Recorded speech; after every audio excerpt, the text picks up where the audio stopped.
You stand at the edge of your own becoming, your breath caught between who you are and who you've been trained to be.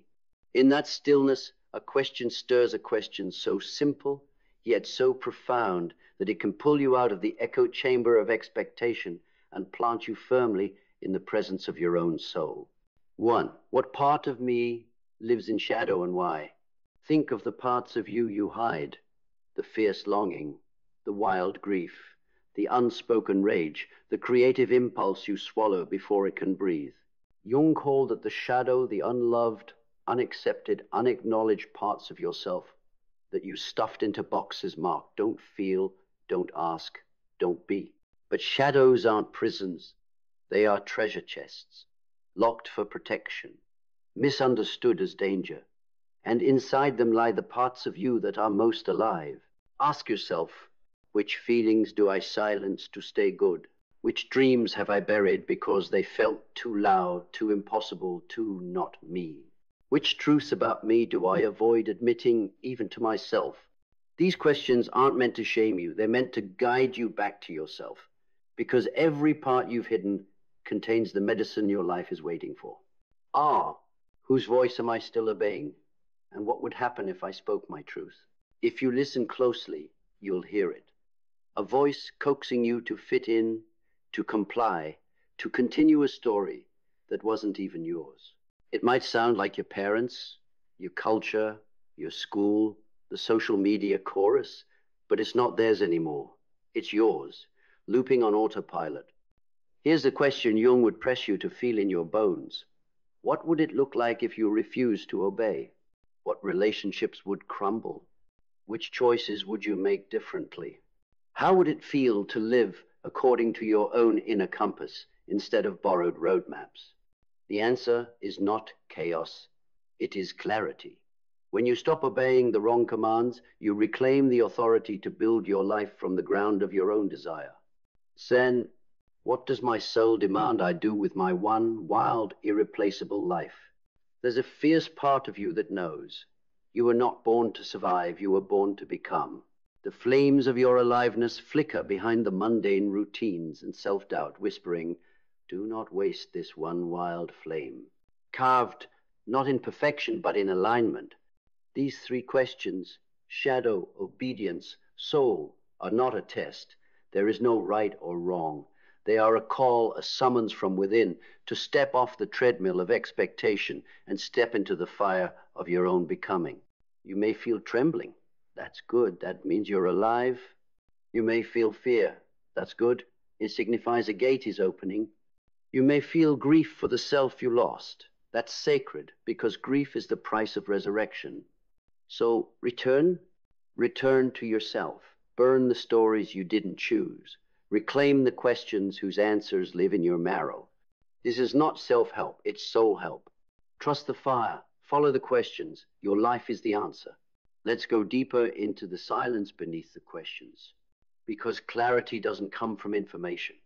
It comes from confrontation, not with the world, not with your parents, not with the past, but with a mirror you've avoided for too long.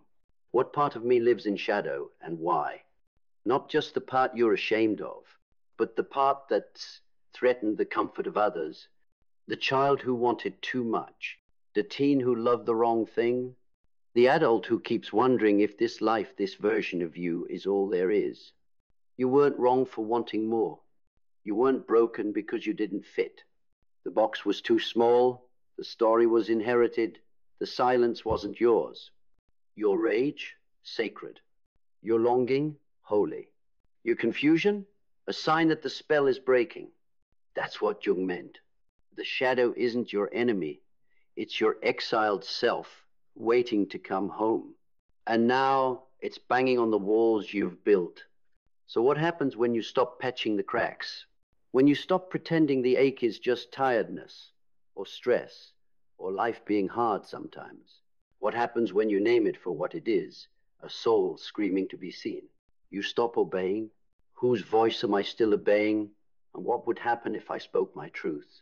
Somewhere along the line, you were taught that safety was sameness, that love meant shrinking, that success meant applause for a version of you that felt dead inside. So you played the part.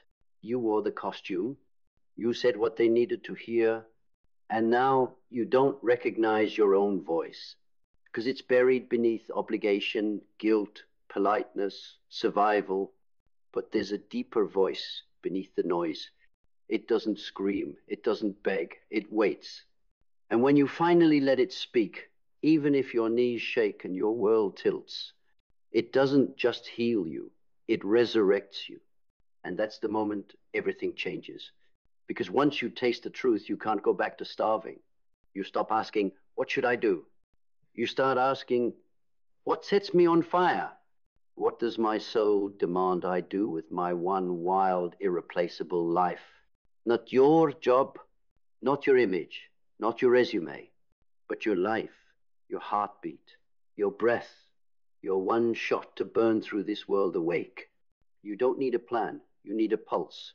You don't need certainty, you need courage, because there's no map for what's never been done. And you have never been done. You are the first and only version of this soul, in this body, in this time. What will you do with that miracle? Will you use it to win approval from people who never saw you? Or to build a life that feels like truth in your bones? This is the invitation, not to change who you are, but to become all of who you are. To say, I am not here to fit, I am here to burn. The questions are simple, but the answers, they demand everything. They demand you stop pretending. They demand you stop performing. They demand you stop waiting for permission to be you, because no one is coming to save you. You are the storm. You are the fire. You are the answer to the question you've been too afraid to ask. Now ask it and listen with your whole life. You've been taught that certainty is power, that knowing who you are means being able to explain it, prove it, post it. But Carl Jung would have told you the truth is much stranger than that. You do not find yourself by defining yourself. You find yourself by losing what you were never meant to carry. The labels, the accolades, the expectations stitched into your spine before you even knew your own name. Who would you be without all that? Not the good child, not the achiever, not the peacemaker or the rebel or the ghost in the corner of every room, but the one underneath it all, the one who remembers how to feel before being told what to think. That part of you never died. It just went into hiding, waiting for a moment like this, a moment when truth is louder than fear, when the risk of staying asleep finally outweighs the terror of waking up. So stop negotiating your worth. Stop asking, do they get it? Start asking, do I feel alive? Because feeling alive isn't a luxury. It's the most ancient requirement of your soul. And the moment you start living from that place, not for validation, not for applause, not even for understanding, but simply because your life demands expression, that's when the shift happens. That's when old roles fall away. That's when silence becomes sacred. That's when solitude becomes fuel. Because you're no longer performing a version of you. You are being you fully, freely, fiercely. And that kind of truth is terrifying, only to those still pretending. So let them misunderstand. Let them question. Let them whisper. You didn't come here to be understood. You came here to be true, to peel back the illusions, to strip off the programming, to burn the scripts, and write your own mythology, to say with every breath, I am not what happened to me. I am what I choose to become. And every time you answer that inner call, every time you choose alignment over approval, you reclaim another piece of yourself. This is not reinvention. This is resurrection. This is the return of the real. And if you're brave enough to follow that path all the way down, past the masks, past the memories, past the lies you were fed to survive, you'll find something no one can ever take from you again. Yourself, unapologetics, uncontainable, unmistakably yours. That's not just awakening. That's liberation. And it begins the moment you stop asking, who should I be? and start living the answer to who am I really? That is the path Jung left for us. Not a map, but a mirror, and the courage to look into it without flinching. And when you finally look into that mirror, not with judgment, not with fear, but with reverence, you begin to see the fragments you cast aside just to be loved. The wildness, the curiosity, the hunger for something deeper than praise. Carl Jung once said, "The privilege of a lifetime is to become who you truly are." But what he didn't say, what he knew you'd have to discover for yourself, is that privilege comes with a price. And the price is your illusion of safety, because the moment you stop performing for the world, you start threatening the parts of it still in chains. You become a mirror for everyone else's disowned truth. That's why real transformation always comes with isolation. It's why the ones who awaken often walk alone, not because they want to, but because the path of truth requires it. To be awake in a world that profits from your numbness is to become a living disruption.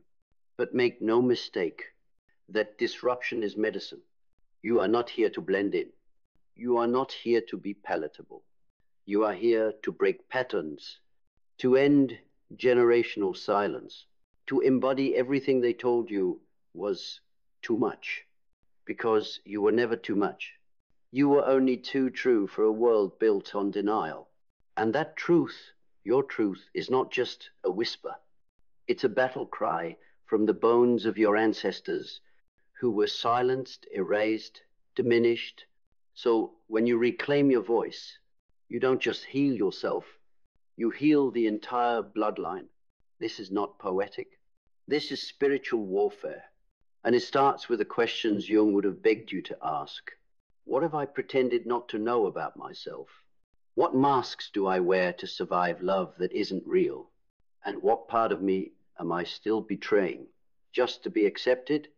These are not questions for the faint of heart, but if you dare to ask them, if you dare to listen to what rises in the silence after, you'll find something more powerful than answers. You'll find your soul, and that is the only compass you will ever need, because your soul doesn't shout, it doesn't demand, it doesn't beg to be seen. It whispers. It whispers through the ache in your chest when you're in the wrong room. It whispers in the way your body tenses every time you silence your truth. It whispers in the tears you can't explain, the exhaustion you can't name, the hunger that no success ever satisfies.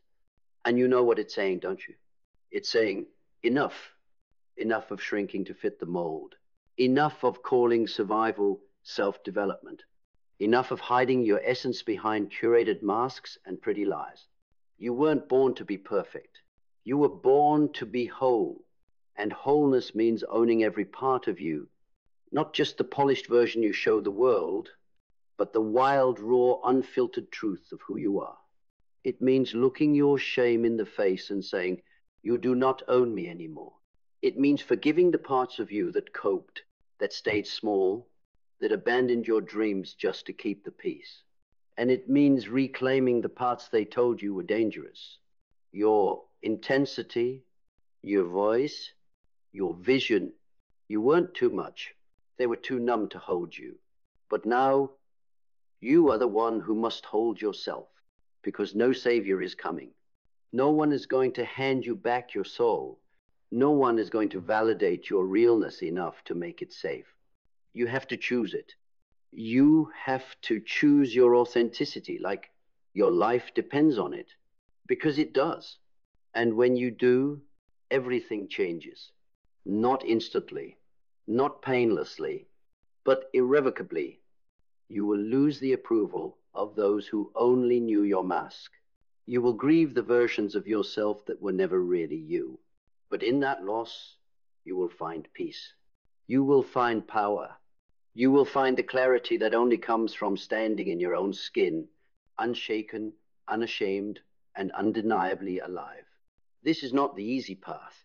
It is the true one. And if you're still listening, if your heart is still open, if your soul is still whispering, then you already know it's time, not to become someone new, but to remember who you were before the world taught you to forget, before the world taught you to be nice instead of honest, before it taught you to smile while you bled inside, before it sold you a version of success built on suppression. You remember, don't you? The version of you that danced without rhythm, spoke without fear, loved without armor. That version wasn't broken. It was buried beneath the praise of being easy to deal with, cool, buried beneath the guilt of disappointing others, buried beneath the pressure to be everything except yourself. But you don't have to dig anymore. You don't have to fight your way back to some distant memory, because that version of you never left.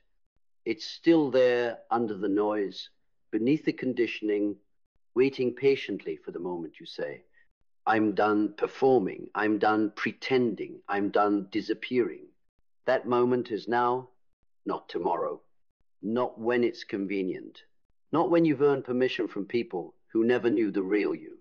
Now, because every second you delay, a piece of you dims, and you weren't born to dim, you were born to burn, to illuminate the darkness others are too afraid to touch, to wake the dead parts of your lineage with the flame of your voice. Yes, it will cost you everything that isn't real. But what you gain in return, your integrity, your alignment, your unshakable sense of who you are, even when the world doesn't clap for it. That is the prize. That is the revolution. That is the quiet, uncompromising roar of someone who has come home to themselves. You want to know who you are? You're the fire they tried to put out. You're the truth they feared. You're the one who chose freedom over fitting in. And when you rise fully, wildly, unapologetically, you give others permission to do the same. Not with your words, but with your existence. So go not to escape yourself, but to meet yourself again. Not to become more, but to become you. Because the most powerful thing you will ever do is not become someone new. It's to finally be someone real. Because the truth is, being real in a world that profits from your self-doubt is a revolutionary act. It is not trendy. It is not easy. And it will not be celebrated by those addicted to comfort and conformity.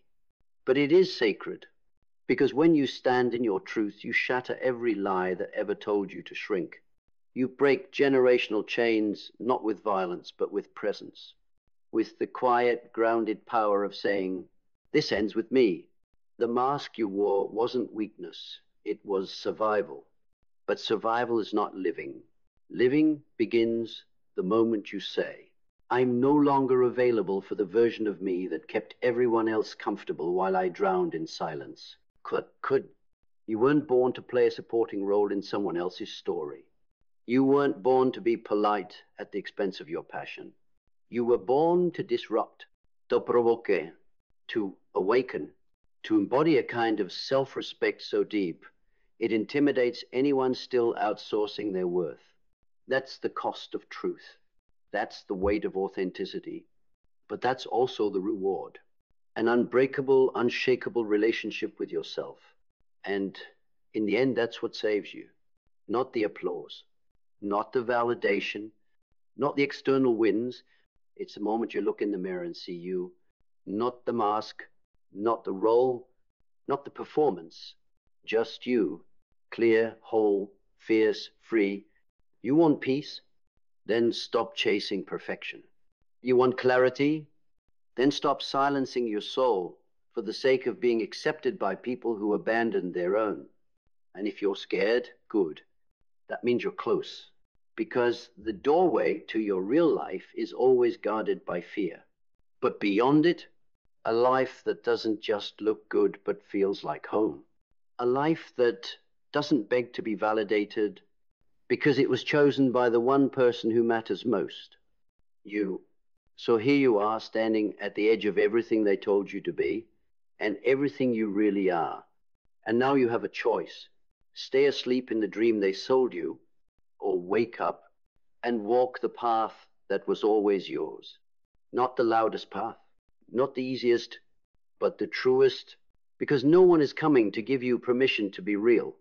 No one is coming to validate the parts of you they can't control. That's your job.